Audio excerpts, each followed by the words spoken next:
Menebar kasih sayang semesta, membangun peradaban baru yang mulia, untuk kedamaian dan bahagia bersama dalam ridho Allah, Tuhan yang Maha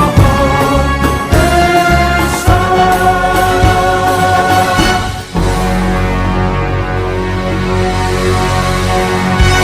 Assalamualaikum warahmatullahi wabarakatuh.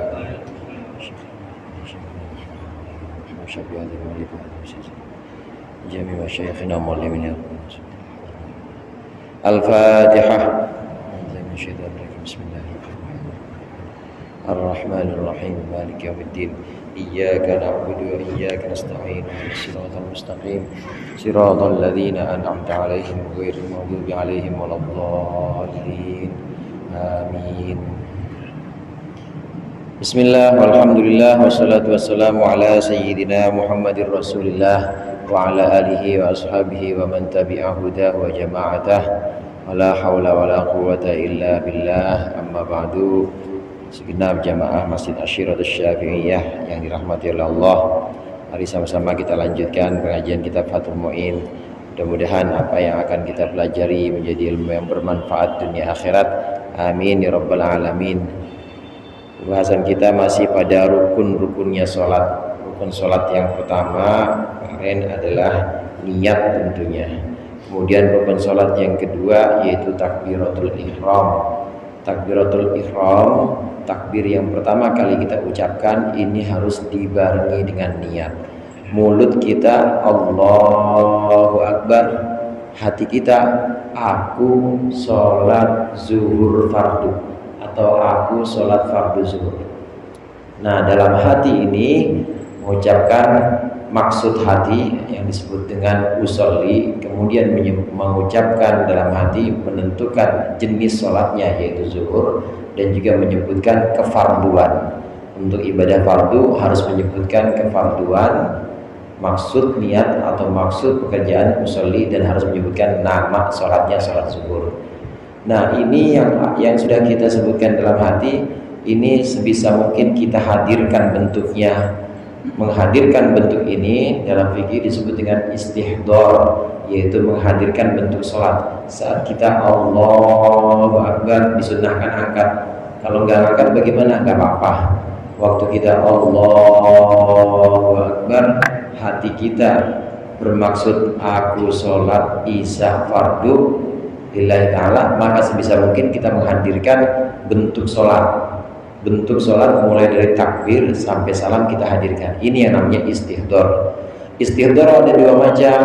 Ada istihdor hakiki, ada istihdor ghairu hakiki.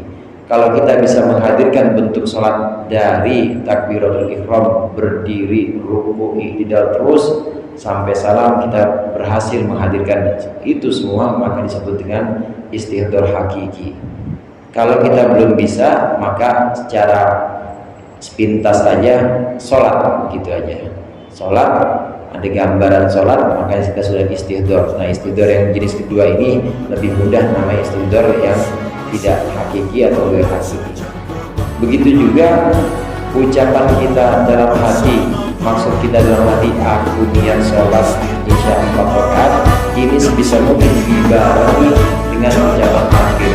Ucapan yang kita ucapkan, lisan Allahu Akbar, lisan kita Allahu Akbar, hati kita aku sholat fardu isya 4 rakaat menghadap kiblat karena Allah. Nah, barangnya usolli, barangnya aku sholat sampai lillahi ta'ala, ini benar-benar pas dan berbarengan dengan Allahu Akbar. Kalau bisa bareng seperti ini namanya muqaranah hakikiyah, namanya muqaranah, membarengi niat dengan takbir secara hakiki. Kalau nggak bisa bagaimana? Kalau nggak bisa ya sepintas aja. Jadi yang bareng itu apa? Yang bareng minimal ada bagian dari niat yang wajib. Usolli misalnya, ini ada bagian dari niat yang wajib, itu masuk dalam hamzahnya Allahu Akbar, hamzahnya lafadz jalalah sampai rohnya akbar, di situ minimal ada usolli. Minimal ada bagian dari niat yang masuk ke dalam rangkaian Allahu Akbar. Ada usolli misalnya, itu udah cukup. Ada bagian niat yang masuk dalam ucapan Allahu Akbar. Dalam hati kita ada usolli cukup, atau dalam hati ada fardhu asli cukup. Walaupun nggak sama persis nempel barengan, itu nggak apa-apa. Namanya muqaranah urfiyah.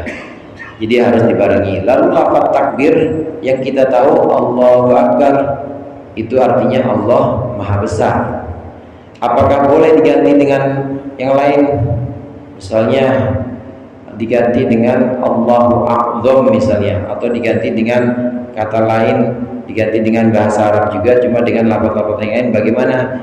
Ini akan dijelaskan dalam perkataan muallif yang berikut ini. Qala al-muallif rahimahullah wa nafa'ana bihi wa bi ulumihi wa bi barakatihi fid dharain amin. Wa yata'ayyanu fihi 'alal qadiri lafdhu Allahu Akbar lil ittiba'i. Dan menjadi wajib fihi di dalam takbiratul ihram 'alal qadiri atas orang yang mampu, wajiblah lafdhu Allahu Akbar, lafaz Allahu Akbar lil ittiba'i, karena mengikuti Kanjeng Nabi Muhammad sallallahu alaihi wasallam. Allahul Akbar, atau boleh juga Allahul Akbar pakai alif lam akbarnya, boleh. Allahul Akbar, boleh. Saya dari itu tadi. Allahul Akbar. Lah, kok begitu dah? Ngaji makanya. Boleh. Allahul Akbar. Itu boleh. Jadi akbarnya dipakai alif lam, itu boleh. Allahu al-Akbar, kalau diwasalkan Allahul Akbar boleh.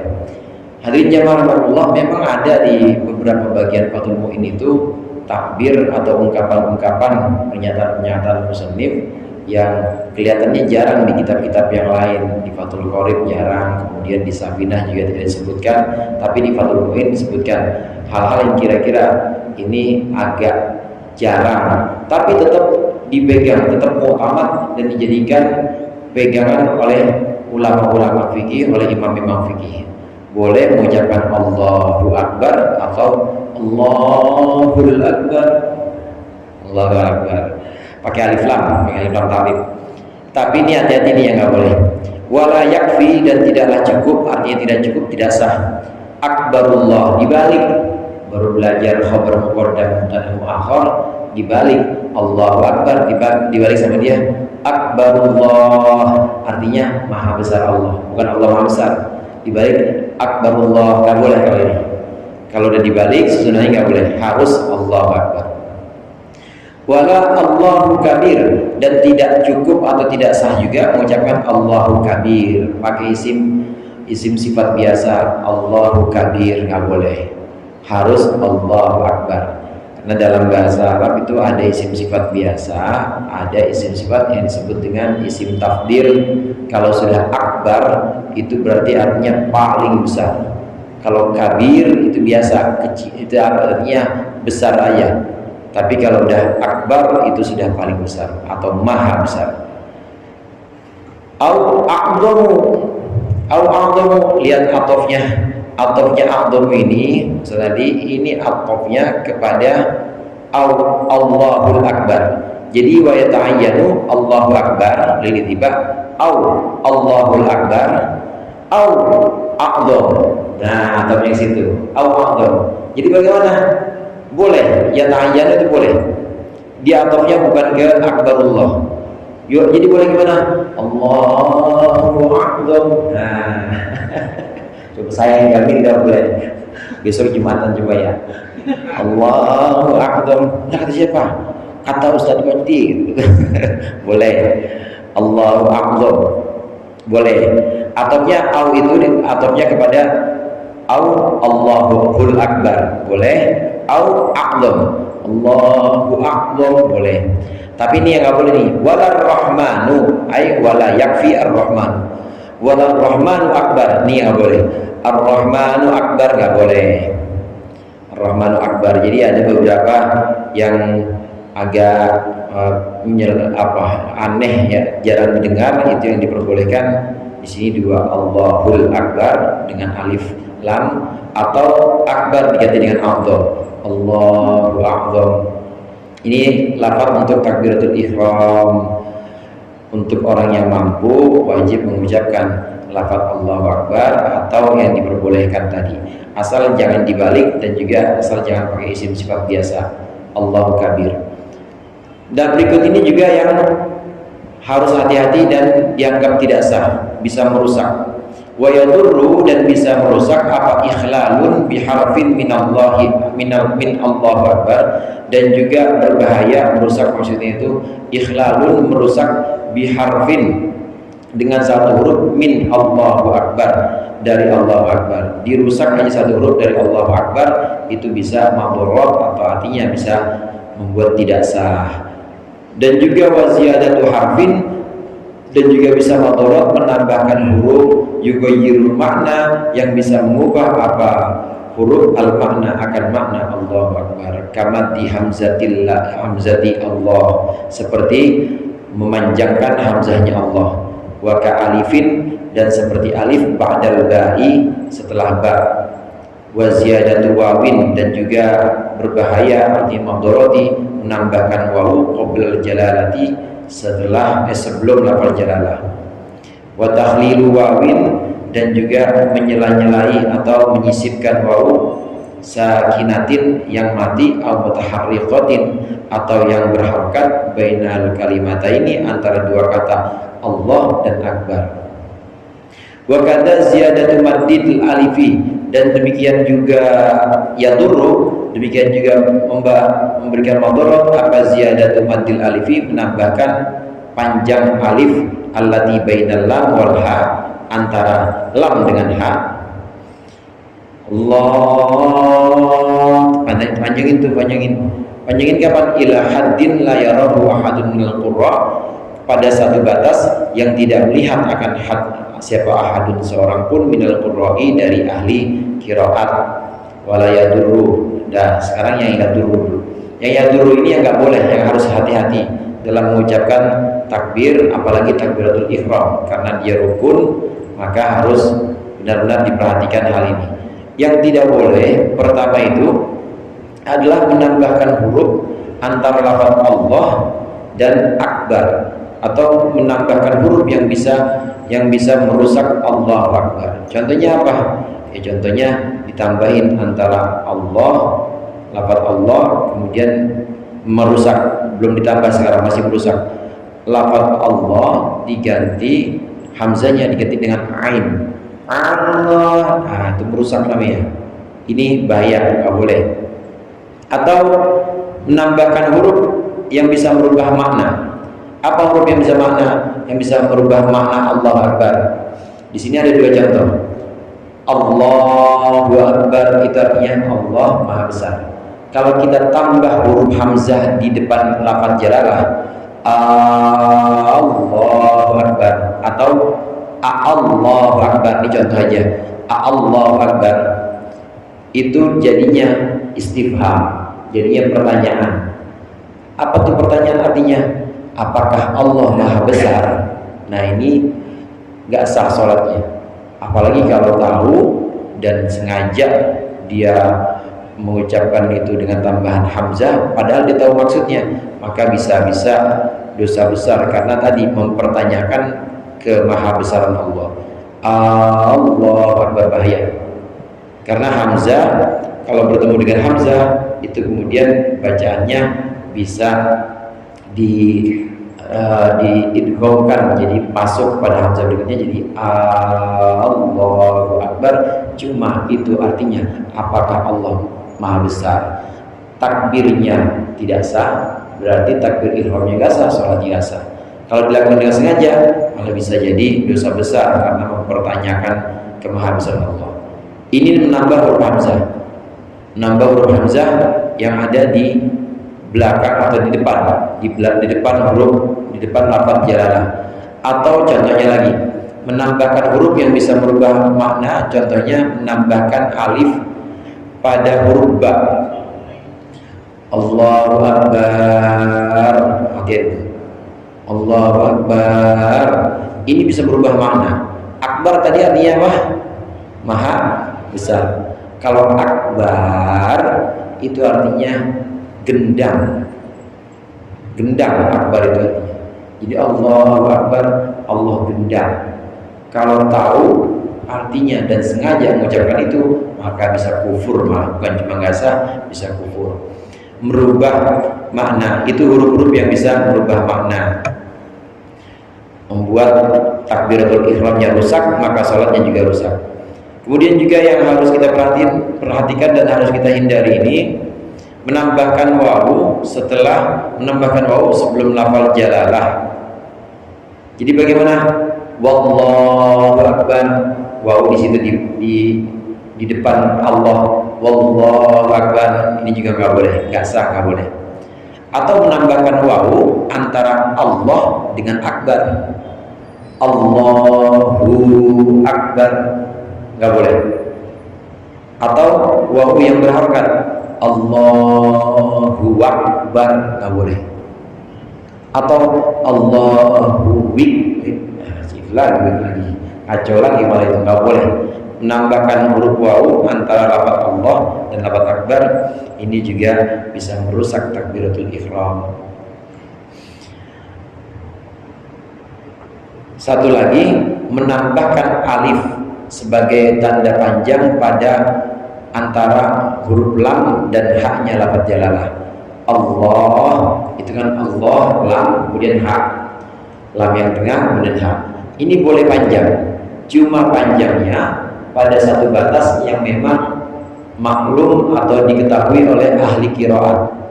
Ahli qiraat membolehkan panjang lafaz Allah pada takbiratul ihram misalnya, atau pada adzan juga ini diperbolehkan sampai 17 alif.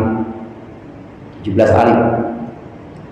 Allahu Akbar, atau mat yang lain juga boleh. Pokoknya sampai 17 alif boleh. Kalau di hukum tajwid itu kan paling panjang aja mat lazim mutsaqal ini ya. Berapa harakat Ustaz? 6 apa 7? 6 atau 7 harakat. Nah, ini boleh sampai 17 harakat. Maaf, bukan 17 alif, 17 harakat. Boleh sampai 17 harakat. Maksudnya bagaimana? Ucapan Allahu Akbar takbir ini panjangnya asalnya kan cuma 2 harakat. Allahu Akbar, Allah itu cuma 2 harakat. Nah, ini boleh diperpanjang sampai 17 harakat. Allah 17 harakat. 17 harakat itu 17 ketukan.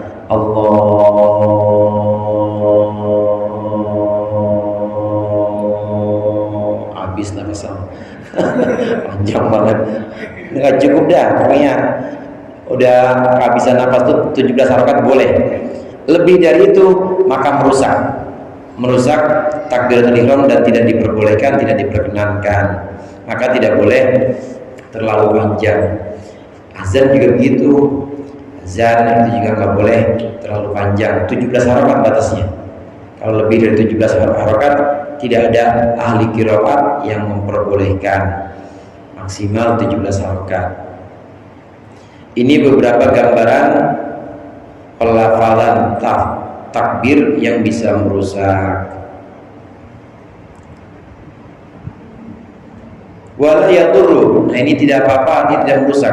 Wala yadurru waqfatun yasiratun baina kalimataihi, dan tidak memberikan madarat, maksudnya tidak apa-apa. Waqfatun yasiratun, waqaf yang sebentar, baina kalimataihi, antara 2 kata Allah dan lafaz akbar. Wahia saktatut tanafusi, dan yang dimaksud dengan saktah waqfah, yang dimaksud dengan waqaf itu adalah waqafnya nafas. Wala dhammur ra'i, dan juga tidak madarat, ya, tidak memberikan madarat. Dhammahnya ra, Allahu Akbar. Kalau nafas bagaimana? Enggak apa-apa, antara Allah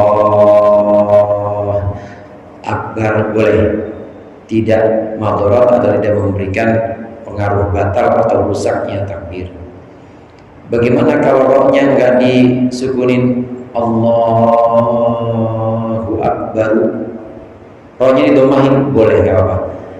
Walaupun sunnahnya itu tetap disukunkan rohnya.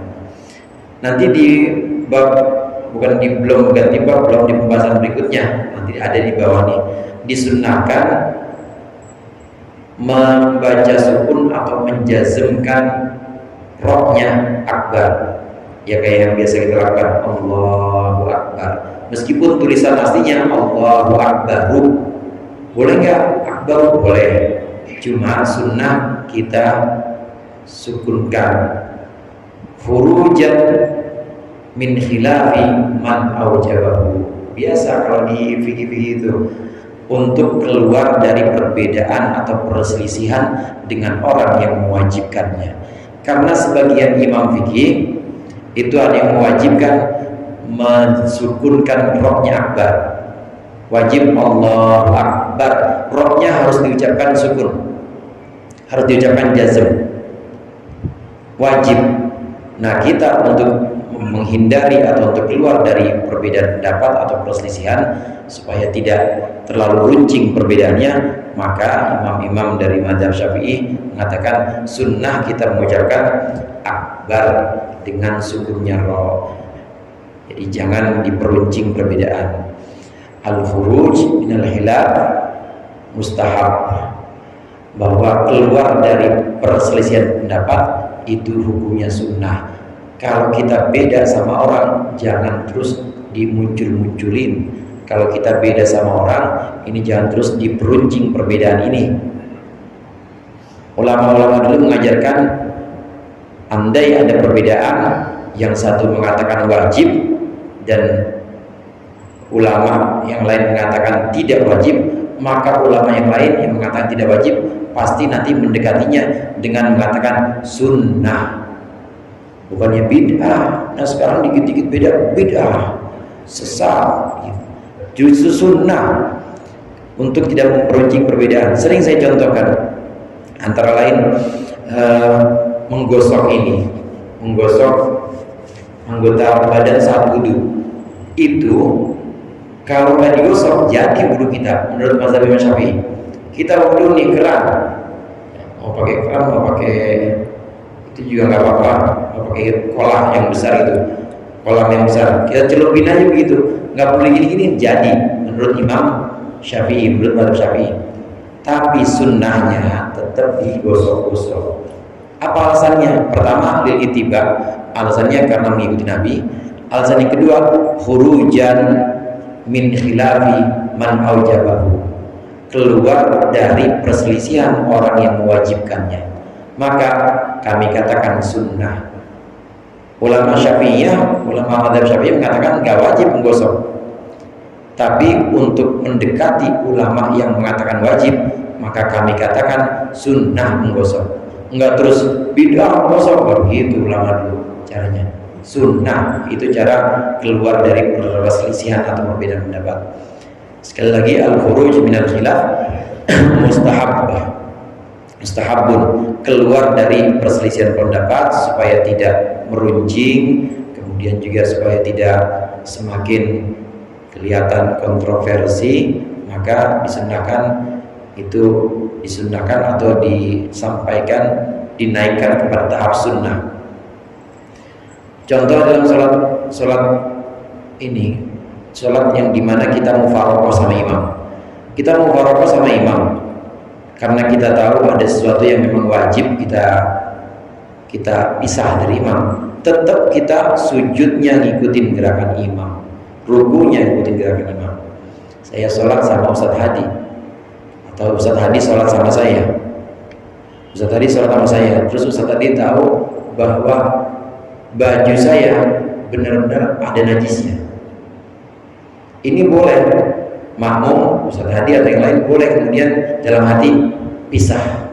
Gitu aja dia bilang, mufaroqah pisah. Ya pisah, nggak ngikut. Tapi tetap rukunya setelah imam ruku. Padahal dia sholat sendiri nih. Dia udah sholat sendiri, tapi tetap mengikuti orang yang depannya, walaupun sudah bukan imam lagi. Ini namanya adab. namanya adab dalam berbeda atau adab dalam berselisih dengan orang yang tidak sependapat dengan kita. Yang diajarkan oleh Ahlussunnah wal Jamaah demikian, ada adab atau ada etikanya. Farqun, ini ada sebuah cabang pembahasan. Lau kabbara marratin nawiyan, apabila seseorang mengucapkan takbir beberapa kali nawiyan al-iftitah, sambil berniat untuk membuka, maksudnya membuka salat, bikullin, dengan setiap takbir itu, dakhala fiha, dakhala maka masuklah orang tersebut fiha dalam salat, bil witri dengan yang ganjil, wa kharaja dan keluar orang tersebut minha dari salat, bil bisyaf'i dengan yang genap. Liannahu, karena sesungguhnya orang itu lamma dakhala bil ula, ketika masuk orang tersebut dengan yang pertama, wa kharaja dengan takbir yang pertama atau dengan marrah ula, kharaja maka keluar orang itu bisa niyati dengan yang kedua. Lianna niyatal iftitahi, karena sesungguhnya niat iftitah, niat membuka salat itu mutadhamminatun, itu mencakup atau mengandung liqat ilmula, untuk memutuskan yang pertama, wahakada, dan demikian seterusnya. Fa illam yanwi, maka jika tidak niat seseorang dalika akan itu, akan al-iftitah, wala takhallala, dan juga tidak ada yang nyela-nyelani, tidak ada yang menyisipi atau nyela-nyelani, mubtirun, perkara yang membatalkan, kaidah adatil lafdin niyati, seperti mengulangi lafaz niat, fama tu'addu, maka tidaklah dihitung apa ula yang pertama, dihitung zikrun la yu'thar, fama ala bantu adu ba'du itu ya, fama ba'dal ula, maksudnya fama ba'dal ula, maka sesuatu bermula lafaz takbir, maksudnya ba'dal ula, yang setelah yang pertama itu zikrun, zikir, la yu'athiru, yang tidak memberikan labet atau pengaruh apa zikir. Seseorang takbir, misalnya dia mengulang-ulang takbirnya, Allahu Akbar, Allahu Akbar gitu, Allah, entah mungkin karena ragu, entah mungkin karena lain hal. Kalau dia mengulang beberapa kali takbir tanpa niat apa-apa dan gak ada maksud apa-apa, maka udah dari takbir yang pertama udah masuk sholat dia.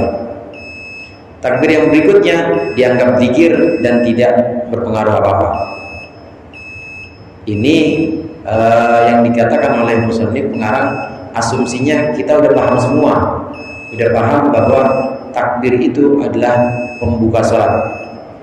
Dengan asumsi itu, maka kita dianggap bahwa orang yang mengucapkan Allahu Akbar sambil hatinya niat dengan maksud membuka sholatnya, maka takbir pertama dia Allahu Akbar udah masuk.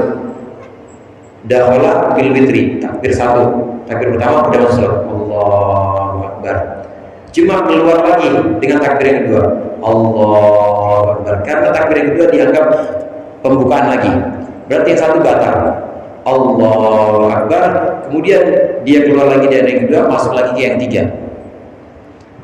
Artinya setiap takbir yang dia ucapkan itu adalah awal sholat dia.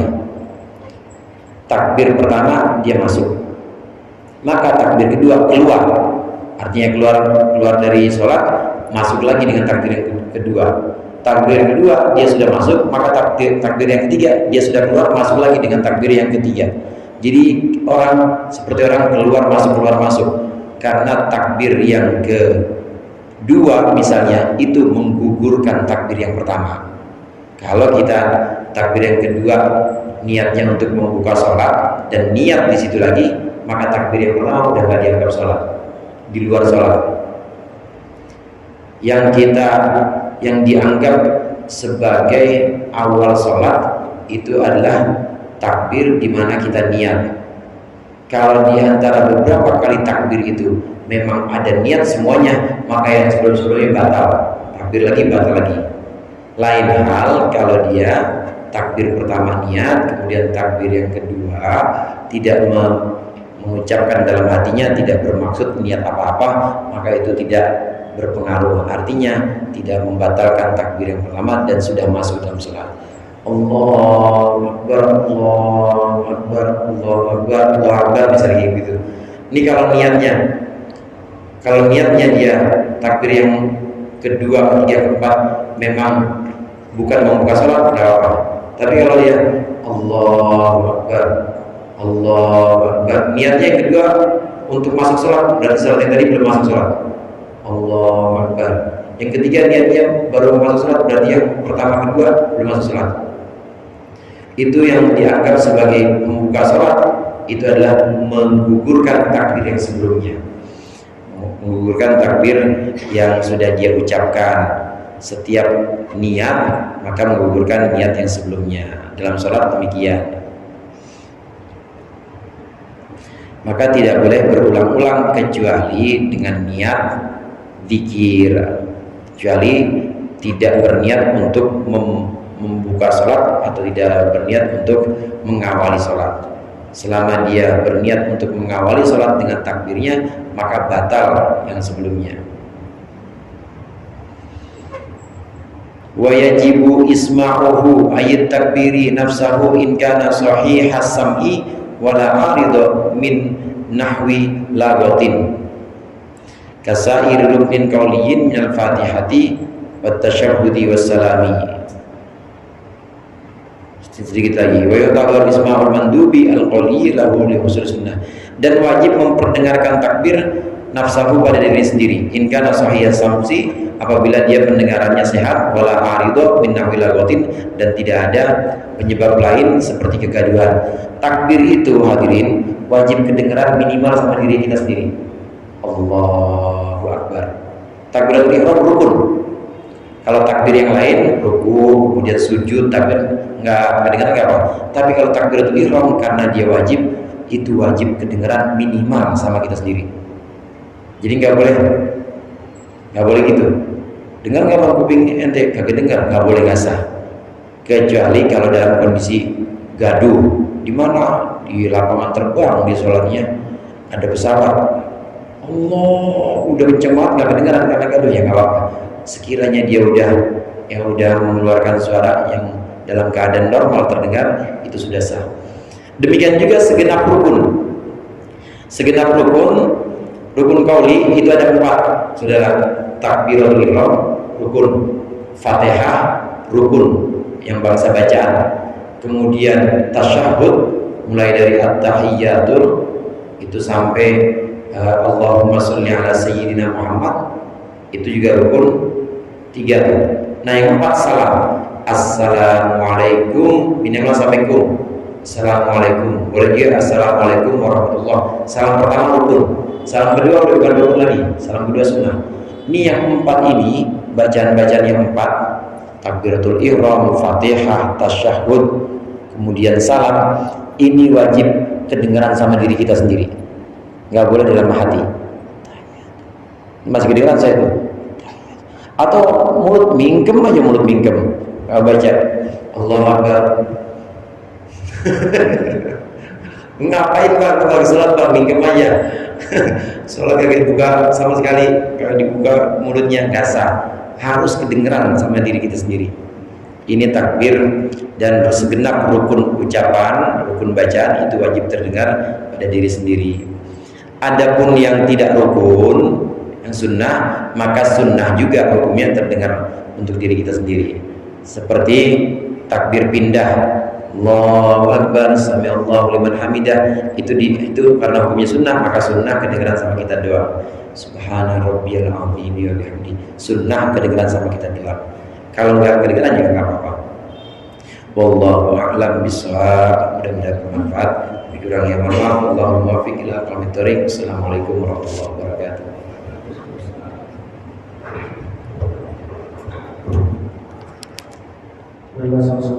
Assalamualaikum warahmatullahi wabarakatuh.